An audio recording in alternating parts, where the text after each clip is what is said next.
This is the step up exercise. Now, step up is a fantastic exercise.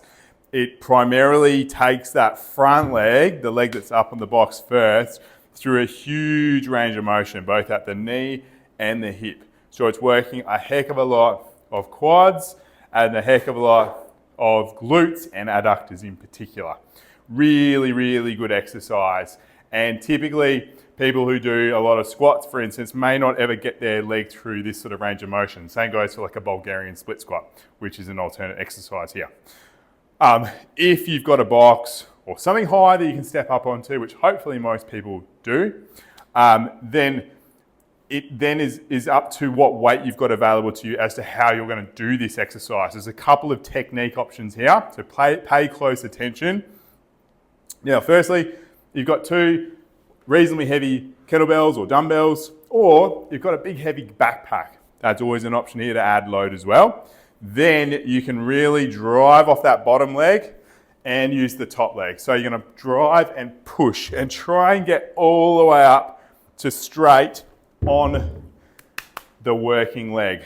Note though, my calf is driving up here. So it's actually a fantastic exercise for power of your calf, as well as the hip and the knee muscles on this leg.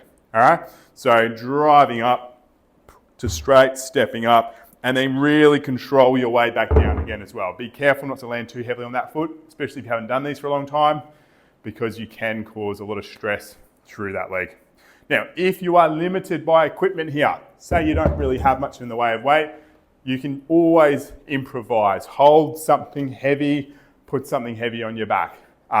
But you may need to emphasize this leg. So what I mean by that is rather than driving and using the momentum of the calf muscle on the bottom leg, you're going to lean forwards over the top leg and push, push, push, push, push, push, push, push. Now that is just making the movement a little less efficient and therefore harder on this leg. Then you'd obviously do the same on the other side. Now, if you really wanted to train your calves too, you could add in a supplementary calf raise or some hopping as well, things like that to train that. But I really like what this exercise does for this top leg in particular. So once again, take hold of the weights. If you've got nice heavy weights available to you, you can still emphasize that top leg a little bit by leaning over it, pushing all the way up to straight and stepping that other foot up there.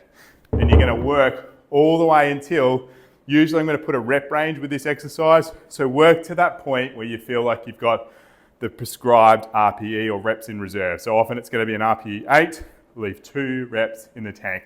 You should feel like you're getting a bit shaky, like the movement's slowing down. So no matter how much you're trying to drive up at the same speed, things are starting to slow down. That's a sign that your body's stressed. Now, that stress in this context is a good thing. Stress, recovery, adaptation. We are looking for some adaptations, build muscle, get stronger, get more powerful. To do that, we've got to elicit a stress response in the body. That's going to set off our physiology. We're going to get an immune response.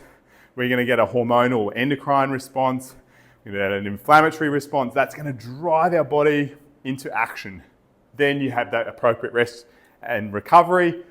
Then your body's going to positively adapt.